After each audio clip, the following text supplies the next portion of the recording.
Passons au tome 2 de la saga de l'autrice la plus transphobe du monde. Depuis quand il a une chambre, lui?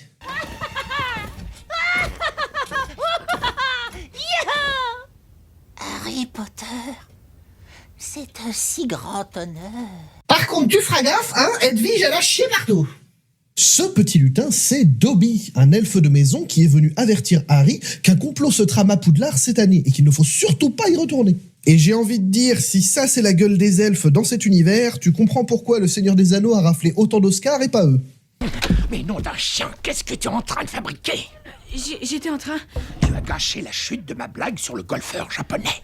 Pardon. Ah mais je la connais, c'est pas celle où le mec il est comme ça. Non, non, non. Tu m'as coupé au meilleur moment. Suite à un incident provoqué par Dobby, Harry est condamné dans sa chambre. Mais c'était sans compter sur l'intervention de notre bande de rouquins favoris. Pétunia, il s'échappe. Non, non, non, non, non. Ça te suffisait pas d'avoir des parents morts, faut aussi que tu butes ton oncle. Harry est donc emmené chez les Weasley pour finir les vacances. Et André, chut. Ah ouais, vous êtes fauché à ce point-là. Mais vous savez que ça coûte 15 balles dans la vaisselle chez Action, hein.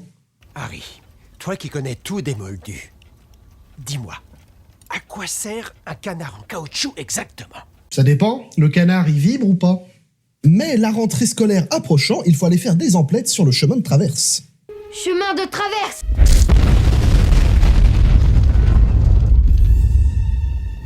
Tu vois? Et c'est très facile, Harry, n'aie pas peur. On peut pas prendre un Uber plutôt?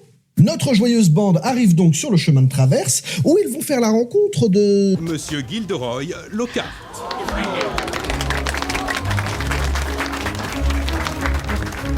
Du réalisateur du film Thor.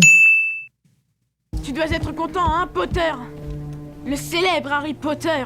Il ne peut pas entrer chez un libraire sans faire la une des journaux. Oh, mais oui, ça sent le somme.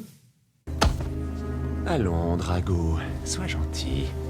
On vous paie vos heures supplémentaires, au moins. Mais si j'en juge par l'état de ceci, je dirais que non. On va faire comme si on n'avait pas vu qu'il avait glissé le journal d'Anne Frank dans le chaudron de ma frangine, ou bien? On se verra au ministère. On se verra à l'école.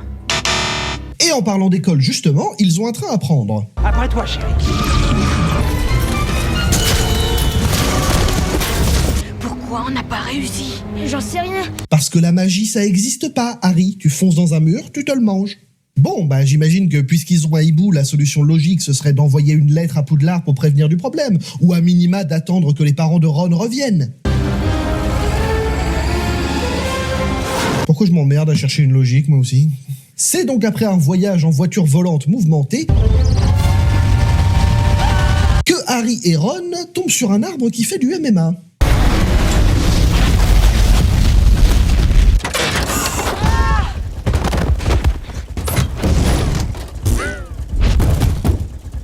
Professeur, ces garçons n'ont pas respecté le décret sur la restriction de l'usage de la magie. Ceux-là, ces garçons-là, au bout de mon doigt, là. J'écrirai ce soir à vos familles, et vous aurez tous les deux une retenue. Moi je m'en fous, mes parents ils sont crevés et mon oncle et ma tante ils s'en branlent. Bon, Harry et Ron écopent de quelques heures de colle, mais ils peuvent reprendre leur année scolaire ainsi que leurs activités favorites. Malfoy. Eh oui. Et c'est pas la seule nouveauté. Ce sont des Nimbus 2001. Comment vous les avez eus? C'est un cadeau du père de Drago. Ah, donc en plus d'avoir un père collabo, t'es pistonné. Personne ne t'a demandé ton avis. Espèce de sang de bourbe. Tu vas le payer cher, Malfoy. Crash limace.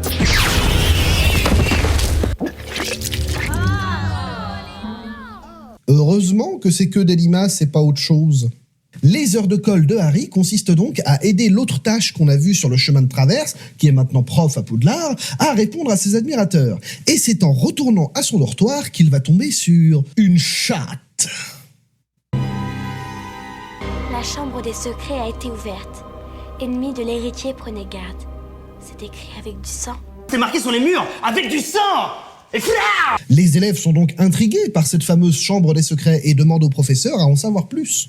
Professeur, pourriez-vous nous parler un peu de la chambre des secrets? Bon, je vous la fais courte. Un des 4 créateurs de l'école, c'était un nazi. Il a créé une salle secrète dans le château et il y a foutu un monstre capable de buter les gosses d'origine moldue. C'est bon? On peut retourner bosser et transformer des rats en vers à pied? Il avait dit quoi, Hagrid, en première année? Y a pas d'endroit plus sûr, ça, non. Sauf Poudlard, peut-être. Mais ça va pas empêcher Harry de continuer ses activités extrascolaires.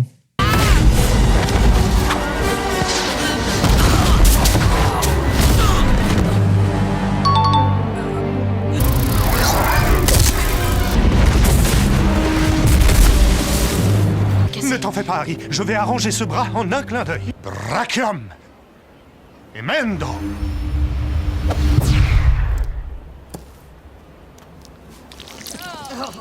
J'ai dû me méprendre avec un sortilège que j'utilise d'habitude avec mes admiratrices, quand j'arrive pas à arrêter de bander. Harry est envoyé à l'infirmerie où un ami à lui vient lui rendre visite.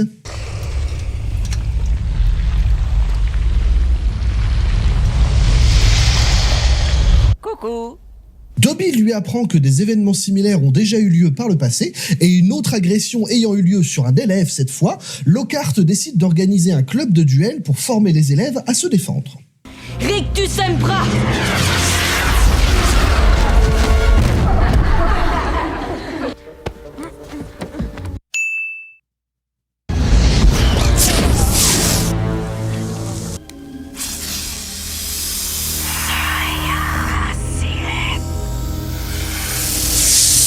Harry parle donc au serpent, et il n'en faut pas plus au reste de l'école pour déduire que c'est lui l'héritier de Serpentard. Et en plus, il aggrave son cas en se trouvant sur une autre scène de crime. Ce n'est pas moi, je le jure. Ça ne relève plus de ma compétence, Potter.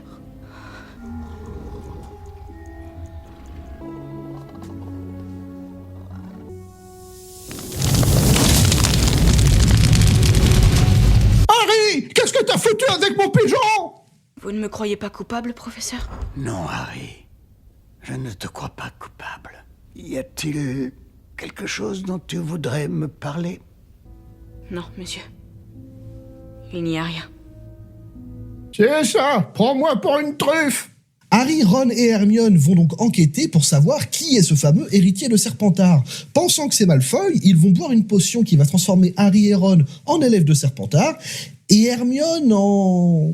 C'était des poils de chat qu'il y avait sur la robe de Millicent Bulstrode. Regardez mon visage. Moi j'aime bien. Ron, t'es gentil, mais tes délires de furie, tu les gardes pour toi, s'il te plaît? Non. Ayant fait chou blanc chez Malfoy, Harry va tomber sur un mystérieux journal.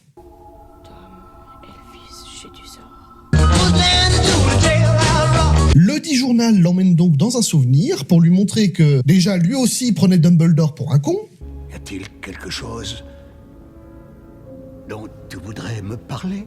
Non, monsieur. Il n'y a rien. Je saurais pas vous dire pourquoi, mais ça commence à devenir un peu vexant que vous me preniez pour un con tous les deux. Mais qu'en plus, ce serait Hagrid qui serait responsable des agressions. Et la dernière en date étant Hermione, Harry et Ron vont donc chercher des explications auprès du garde-chasse. Y a quelqu'un? Y a quelqu'un? Oh, ça va, c'est le Rockmout. Mais ce ne sont pas les seuls qui ont l'idée de lui rendre visite. C'est Cornelius Fudge, le ministre de la magie. Albus, écoutez, les antécédents de Hagrid ne jouent pas en sa faveur. Je dois l'emmener. Sortez de ma maison! Non, soyez certain que je n'ai pas le moindre plaisir à me trouver dans votre... Une maison, ça? J'aurais plutôt dit une tiny house au milieu d'une ZAD. Le conseil d'administration a jugé qu'il était temps que vous passiez la main. Vous vous apercevrez qu'à Poudlard, une aide sera toujours apportée à ceux qui en feront la demande.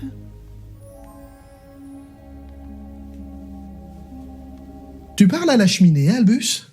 Hagrid arrive à glisser subtilement un indice aux garçons qui partent dans la forêt pour étudier cette piste. Vous inquiétez pas les arachnophobes, j'ai zappé cette partie.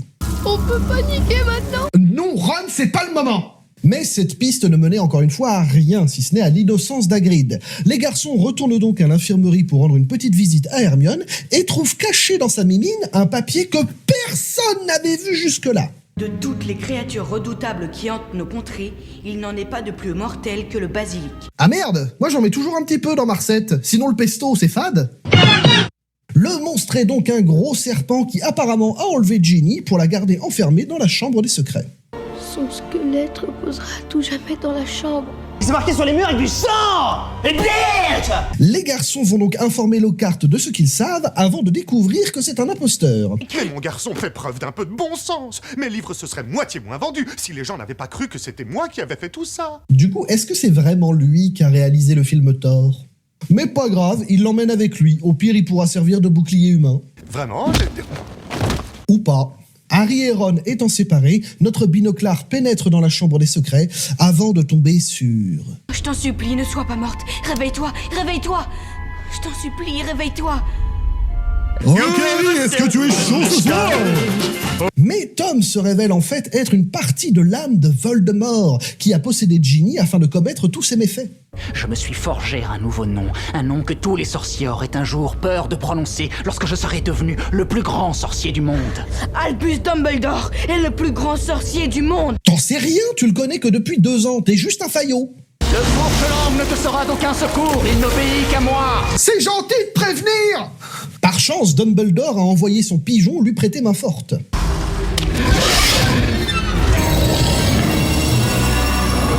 T'es bien mignon avec ton cure-dent, Albus, mais qu'est-ce que je fous avec ça face à un serpent de 30 mètres de long? Mais Harry, parce que c'est le héros de la saga, parvient néanmoins à vaincre le serpent et Voldemort par la même occasion. Je veux pas dire, hein, mais j'ai 13 ans et ça fait 3 fois que je lui casse la gueule au mage noir, hein, et dire qu'il y a des cons qui ont fait une guerre contre lui. Et tel un bon petit soldat, Harry va faire son rapport à Dumbledore. Ainsi, c'était vrai, vous êtes de retour.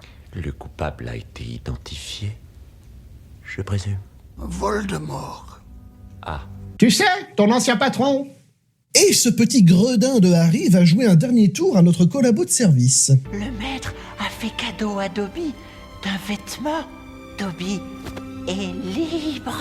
Tu m'as fait perdre mon serviteur! Avada, tu vas laver tes slips tout seul!